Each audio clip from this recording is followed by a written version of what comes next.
प्रदेश सरकार के मत्स्य मंत्री श्री संजय निषाद जी,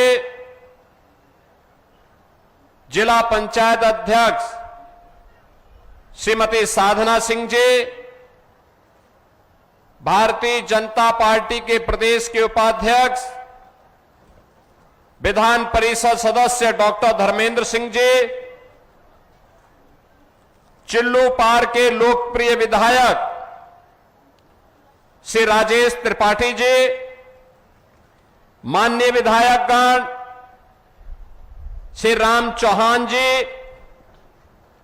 पिपराइच के विधायक महेंद्र पाल सिंह जी, सहजनवा के विधायक श्री प्रदीप शुक्ला जी, बांसगांव के विधायक डॉक्टर बिमलेश पासवान जी, चोरी चौरा के विधायक श्री श्रवण निषाद जी, ब्लॉक प्रमुख गगहा श्री शिवाजी चंद जी, बड़लगंज के ब्लॉक प्रमुख श्री आशीष राय जी, राम आशीष राय जी, गोला के ब्लॉक प्रमुख श्रीमती कुसुमावती देवी जी, ब्लॉक प्रमुख उर्वा श्रीमती प्रभावती देवी जी, नगर पंचायत अध्यक्ष बड़लगंज श्रीमती प्रीति उमर जी, भारतीय जनता पार्टी के जिलाध्यक्ष श्री जनार्दन तिवारी जी, माया शंकर शुक्ला जी, महिला मोर्चा की प्रदेश उपाध्यक्ष श्रीमती अस्मिता चंद जी, चिल्लू पार विधानसभा से जुड़े हुए सभी मेरे उपस्थित बहन और भाइयों, आज मुझे इस पावन धरा में आने का अवसर प्राप्त हुआ है। इस कार्यक्रम को आयोजित करने और आप सबके साथ संवाद बनाने के लिए दिए इस अवसर के लिए यहां के लोकप्रिय विधायक श्री राजेश त्रिपाठी जी को, यहां के लोकप्रिय सांसद श्री कमलेश पासवान जी को हृदय से धन्यवाद देते हुए आप सबका मैं हृदय से अभिनंदन करता हूं, स्वागत करता हूं। ये धरा मां सरयू के आंचल में है, अत्यंत उर्वरा भूमि है और यहां का नौजवान देश और दुनिया में जहां कहीं भी गया उसने अपनी प्रतिभा और अपने परिश्रम का एक लोहा मनवाया है। एक समय था बाढ़ की त्रासदी और कनेक्टिविटी के अभाव में ये क्षेत्र पलायन करता था, लोगों को आजीविका के लिए विदेशों में जाना पड़ता था और आपके द्वारा आप चुने गए विधायक और सांसद डबल इंजन सरकार की ताकत का इस्तेमाल करते हुए अब विदेशों के लोगों को चिल्लू पार में काम करने के लिए अवसर देने जा रहे हैं। इसी चिल्लू पार में आपने देखा होगा, पहले हम लोगों ने धुलिया पार में जो बंद पड़ी चीनी मिल थी उसकी खाली जमीन में पहले हम लोगों ने वहां पर सीएनजी का प्लांट बिठाया। पराली से सीएनजी कितना उपयोग होता है याद करिए। आज अमेरिका ईरान का युद्ध चल रहा है, दुनिया में संकट है, लेकिन हमारे पास सीएनजी है तो हमारे यहां काम बंद नहीं है। इथेनॉल है, हमारा काम बंद नहीं हुआ है। अन्यथा अमेरिका जैसा देश भी जिस ऊर्जा में आत्मनिर्भर है, महंगाई 4 गुना हो गई है। 100 रुपए की वस्तु वहां पर 400 रुपए में मिल रही है। भारत में नियंत्रण प्रधानमंत्री मोदी जी के नेतृत्व में, यही नया भारत है। गरीबों का भी कल्याण करता है, विकास की योजनाओं को भी लाता है, सुरक्षा का बेहतर माहौल भी देता है और माफिया को मिट्टी में मिलाने का काम भी कर देता है।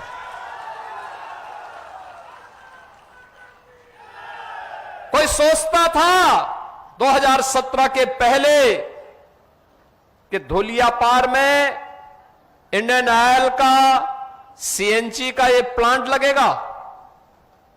और कोई सोचता था कि सैजनवा की गीड़ा वो धुलियापार में आ पाएगी। आप सोचो, अब यहां ग्रेटर गीड़ा हम बनाने जा रहे हैं। यहां पर अभी से हजारों करोड़ रुपए के प्रस्ताव आ गए हैं, जिन प्रस्तावों को हमें यहां उद्योग के रूप में स्थापित करना है। इसमें सीमेंट की फैक्ट्री भी यहां लगने जा रही है। सीमेंट की फैक्ट्री आपके इसी धुलियापार क्षेत्र में लगने जा रही है। एक पावर प्लांट का भी, एक आधुनिक पेंट का भी, और साथ साथ अत्याधुनिक डिस्टिलरी भी, जिसमें आज की दवाइयां बनती हैं, जितनी भी ये मॉडर्न मेडिसिन है, एलोपैथ की दवा, इन सब के निर्माण की कार्रवाई भी यहां पर होने जा रही है। इतना ज्यादा निवेश के प्रस्ताव भारी पैमाने पर। याद करिए, राम जानकी मार्ग, एक समय आवागमन ठप। आपको लखनऊ जाने के लिए मजबूर होने के लिए, उपचार के लिए लखनऊ जाने के लिए मजबूर होना पड़ता था। न कनेक्टिविटी थी, न रोडवेज की बस थी, न कोई अन्य साधन थे। जैसे तैसे चल पाता था। आज बेहतर कनेक्टिविटी हुई है, सड़कों का जाल बिछा है। और मैंने तो बोला है राजेश जी को, भाई आप जितना प्रस्ताव देंगे हम स्वीकृत करेंगे, क्योंकि मैंने यहां की पीड़ा को नजदीक से देखा है। यहां के नौजवानों ने मेरे साथ कार्य किया है, जूझे हैं। जब श्री राजेश त्रिपाठी जी ने यहां होम्योपैथ कॉलेज स्वीकृत करवाया था, उस समय काम तो आगे बढ़ा। समाजवादी पार्टी की सरकार आई, उसने काम रोक दिया। जिन लोगों को उस समय चुन करके भेजा था, उन्होंने कानों में तेल डाल करके इसको अनसुना कर दिया, क्योंकि राजेश त्रिपाठी ने स्वीकृत कराया है, इसलिए वह काम आगे नहीं बढ़ेगा। लेकिन जब 17 में फिर से हमारी सरकार आई, हमने, राजेश जी रोज मिलते थे, कहते थे कि ये काम हो जाना चाहिए, जल्दी हो जाए। और मुझे प्रसन्नता है, आज यहां पे आयुष के डॉक्टर बन रहे हैं। आयुष के डॉक्टर यहां इसी विधानसभा क्षेत्र में बन रहे हैं। अब डॉक्टर बनाने का काम, आयुष डॉक्टर, ट्रेडिशनल मेडिसिन का एक नया केंद्र चिल्लू पार बन रहा है। बाढ़ के बचाव के लिए प्रस्ताव जो भी आएंगे, मैंने जल शक्ति मंत्री से भी कह रखा है, भाई जो भी प्रस्ताव आते हैं वहां की समस्या का समाधान होना चाहिए। सड़कों के जो भी आएंगे, क्योंकि मेरा मानना है कनेक्टिविटी जितनी फास्ट होगी, प्रगति उतनी तेज गति से आगे बढ़ेगी। और प्रगति होगी, नौजवान को बाहर पलायन नहीं करना पड़ेगा, अपने क्षेत्र में काम मिलेगा, वहीं पे नौकरी मिलेगी, वहीं रोजगार मिलेगा। और यही तो ये डबल इंजन सरकार के कार्यों की पूरे देश के अंदर एक नई पहचान है। बहनों और भाइयों, मुझे बहुत अच्छा लगता है आज चिल्लू पार विकास की प्रक्रिया के साथ जुड़ा है। आप देख रहे हो ना, एक तरफ पूर्वांचल विकास के लिए हम लोगों ने पूर्वांचल एक्सप्रेस वे का लिंक एक्सप्रेस वे, और दूसरी तरफ पूरी विधानसभा को आप देखिए, एक तरफ लखनऊ को जोड़ने के लिए एक्सप्रेसवे, लखनऊ गोरखपुर पूर्वांचल एक्सप्रेसवे, और दूसरी तरफ गोरखपुर वाराणसी को जोड़ने वाला NH 4 लेन का। कितना शानदार कनेक्टिविटी आपकी विधानसभा क्षेत्र का है। कहीं भी आप जाएंगे, अब ज्यादा देर नहीं लगी। लखनऊ जाना हो, यहां से 3 घंटे में आप लखनऊ, वाराणसी जाना हो 2 घंटे में वाराणसी, गोरखपुर जाना हो अब आधा पौन घंटे में गोरखपुर। और गीडा तो यहीं पे आ रहा है। विकास भी होगा, नौजवान को अब बाहर नहीं जाना होगा, अब विदेशी लोग आकर के आपके यहां चाकरी करने का काम करेंगे। और यहां के नौजवान और यहां के नागरिकों के लिए रोजगार के ढेर सारे अवसर आगे बढ़ेंगे। और आज उसी क्रम में ये 319 परियोजनाओं के साथ हम सब आपके बीच में यहां पर उपस्थित हुए हैं। बहनों और भाइयों, देखिए, आपके उत्साह को देखते हुए आंधी तूफान जो आ रही थी वो भी थम गई है। उसने भी तय कर लिया है कि अगर कल्याण करना है और वह अपना भी कल्याण चाहता है तो उसको डबल इंजन सरकार के साथ चलना पड़ेगा। और मैं सचमुच धन्यवाद दूंगा कि आपने राजेश जी को विधायक के रूप में चुना था, सांसद के रूप में श्री कमलेश पासवान जी को चुना, और दोनों ने मिलकर के विकास की इस प्रक्रिया को तेज किया। आज विकास की हर योजना आपके विधानसभा क्षेत्र में आ रही है, आपके विकास खंड में आ रही है, आपके क्षेत्र में आ रही है। इस क्षेत्र को अब विकास से वंचित नहीं रहना पड़ेगा। विकास की प्रक्रिया तेजी के साथ आगे बढ़े, यही तो आज यूपी की पहचान हो गई। आज हम देश के अंदर कहीं जाते हैं, आप यहां अनुमान करिए, आप तो सरयू मैया के बगल में हैं। यहां के बहुत सारे लोग ऐसे हैं जो प्रतिदिन सरयू मैया में स्नान करने जाते हैं, बहुत सारे लोग हैं जो साप्ताहिक स्नान करने जाते हैं, बहुत सारे ऐसे हैं जो हर पर्व और त्योहार में अयोध्या धाम जाते हैं, बहुत सारे ऐसे हैं जो काशी जाते हैं। एक अनवरत सिलसिला है। अनुमान करिए, एक वोट जब आप देते हैं ना कमल के फूल पर, कैसे पीढ़ियों की पीढ़ी तर जाती हैं।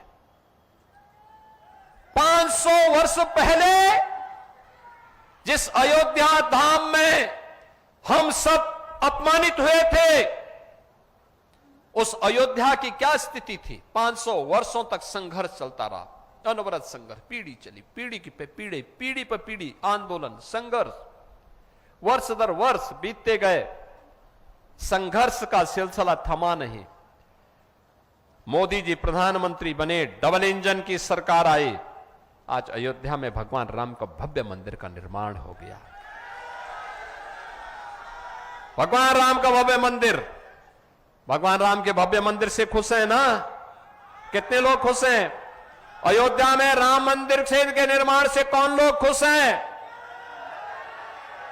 क्या ये काम कांग्रेस कर पाती? क्या कांग्रेस के बस का था? और क्या समाजवादी पार्टी कर पाती? आप सोचो, जब ये आपकी आस्था को सम्मान नहीं दे सकते, महापुरुषों को सम्मान नहीं दे सकते, विकास की योजनाओं को नहीं ला सकते, नौजवान को रोजगार नहीं दे सकते, उद्योग धंधे नहीं ला सकते, बेटी और बहन को सुरक्षा नहीं दे सकते, बाढ़ की समस्या का समाधान नहीं दे सकते हैं, सड़कों का निर्माण नहीं कर सकते हैं, तो हम चुन करके क्यों भेजते हैं ऐसे लोगों को? नहीं चुनना चाहिए। जब हम गलत व्यक्ति को चुनते हैं तो अपने ऊपर एक नया बोझ और एक नया कलंक का ठप्पा भी लगाते हैं। और यही तो होता था, यही होता था उत्तर प्रदेश के साथ, यही होता था। गलत लोग चुन करके जाते थे, जनता का पैसा जनता के विकास में नहीं लगता था, कुछ चंद लोगों के परिवारों के विकास में लगता था। नौकरी आती थी, उसमें सेंध लगती थी। यूपी के नौजवान को नौकरी नहीं मिलती थी, पैसा लेन देन शुरू हो जाता था। विकास की योजना में ठेके पट्टे के लिए पहले ही मारपीट होने लगती थी। वह जब विधायक ही स्वयं ठेका करेगा तब तो हो गया काम, यही होता था। लेकिन अब विकास भी हो रहा है, नौजवान को नौकरी भी मिल रही है। पुलिस भर्ती हुई, चिल्लू पार के नौजवान भी भर्ती हुए थे। गोरखपुर के भी लगभग 800 से ऊपर नौजवान भर्ती हुए थे।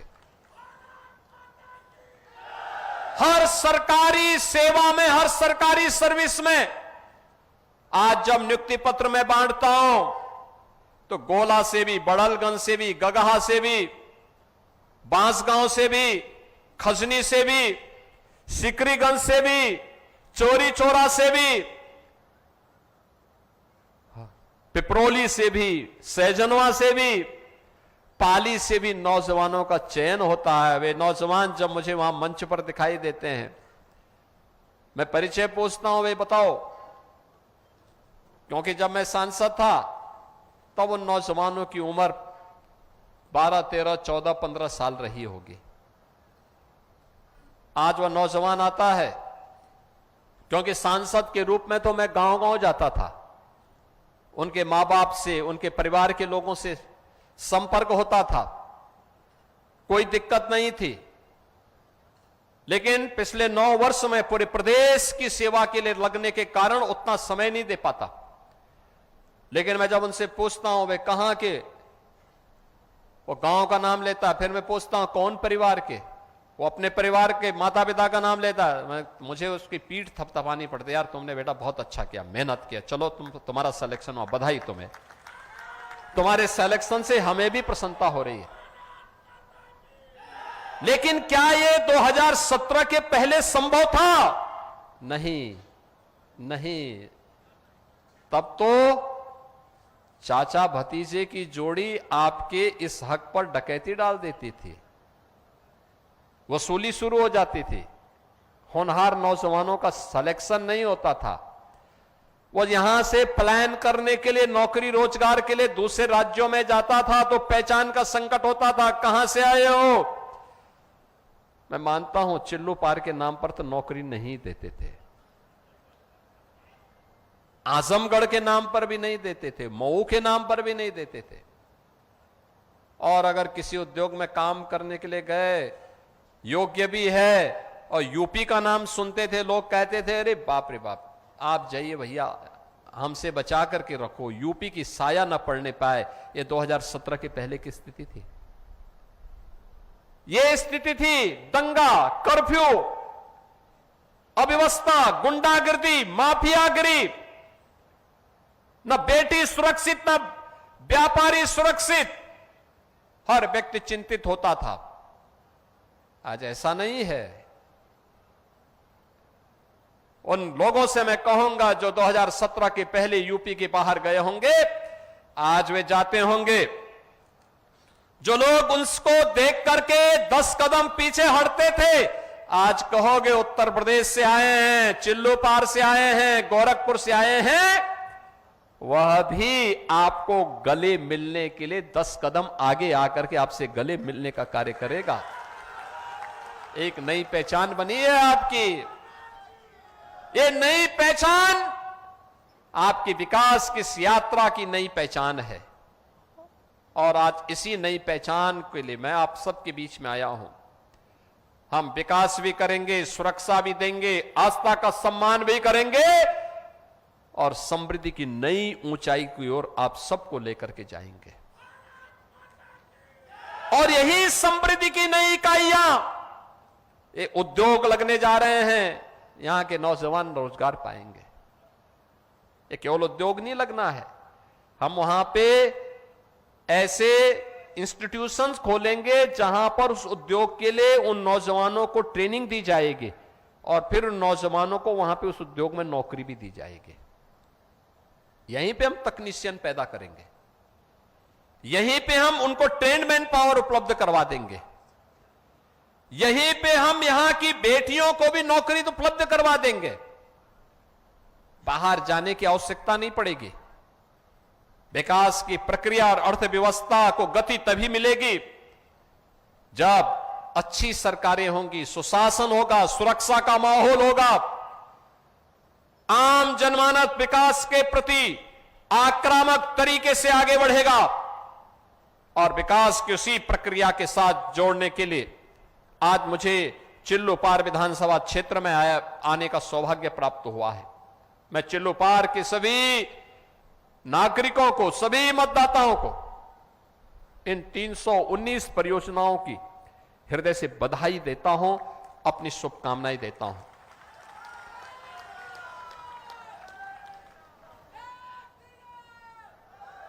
इस सोमावती यानी पुरुषोत्तम मास का सोमावती अमावस्या के पूर्व आपको मिलने वाला एक सौगात है।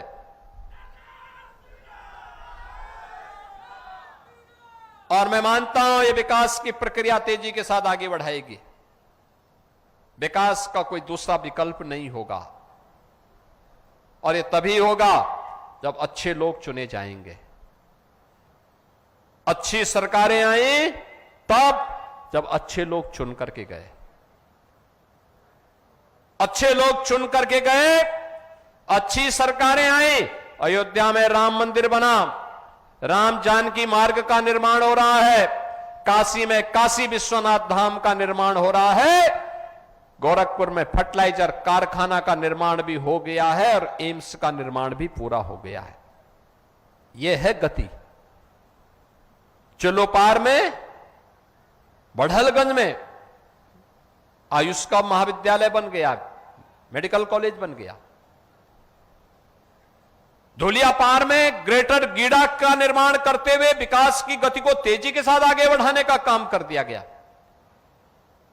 जनप्रतिनिधि, अच्छे जनप्रतिनिधि आपके लिए प्लेटफॉर्म देंगे गति को आगे बढ़ाने के लिए। अच्छी सड़कें देंगे, अच्छी सुविधा उपलब्ध करवाएंगे, व्यवस्था को तीव्र करने के लिए वे मौका देंगे। आगे चलने की तैयारी तो आपको स्वयं करनी पड़ेगी और अपने नेतृत्व के साथ मिलकर के आप इस स्पीड को बढ़ाएंगे। आपके विकास को दुनिया की कोई ताकत रोक नहीं पाएगी, कोई ताकत रोक नहीं पाएगी। और यही कहने के लिए आज आप सबके बीच में मैं आया हूं। मैं आज के इस अवसर पर 319 परियोजनाओं के लिए इस विधानसभा क्षेत्र से अपने लोकप्रिय विधायक श्री राजेश त्रिपाठी जी को, इस संसदीय क्षेत्र के लोकप्रिय सांसद श्री कमलेश पासवान जी को, जो केंद्रीय मंत्री भी हैं और ग्रामीण विकास के मंत्री भी। ग्रामीण विकास मंत्री का मतलब प्रधानमंत्री सड़क योजना का काम उन्हीं के मंत्रालय के अधीन है। आवास योजना भी उन्हीं के मंत्रालय के अधीन है। प्रधानमंत्री आवास योजना ग्रामीण क्षेत्र की, ये तेजी के साथ आगे बढ़ेगी। आप तीव्रता के साथ आगे बढ़िए। मैं इन दोनों जनप्रतिनिधियों को हृदय से धन्यवाद देता हूं, अपनी शुभकामनाएं देता हूं। चिल्लूपार के सभी नागरिकों को हृदय से बधाई देता हूं और विश्वास करता हूं कि विकास और विरासत की इस यात्रा के साथ आप सब मजबूती के साथ, बिना रुके, बिना डिगे, बिना झुके, बिना डरे निरंतर आगे बढ़ेंगे। इस विश्वास के साथ आप सबके प्रति मेरी मंगलमय शुभकामनाएं हैं। धन्यवाद। जय जय श्री राम, जय जय श्री राम। योगी आदित्यनाथ को आप सुन रहे थे, उन्होंने जिक्र किया किस तरीके से राम मंदिर